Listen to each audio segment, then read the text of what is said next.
Welcome to my journey. Today we're working on a little restoration, yard restoration and ditch restoration. A lot of stinging nettle and thistle in here. Gonna get that all cleaned up.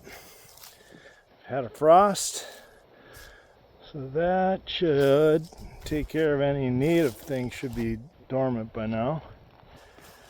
But all this invasive got the stinging nettle, stuff that looks like rhubarb,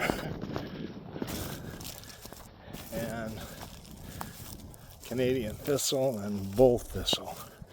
We gotta get it all cleaned up. We'll do a spray today in the fall with 2 quarts per acre of Roundup, 1 quart per acre of 2,4-D, and 4 ounces of surfactant I used to help it stick. So all these leads hopefully will be disappearing, and then we'll repeat the process in the spring. Get this all cleaned up before we plant it with native prairie pollinators and forbs. Thanks for joining me on my journey.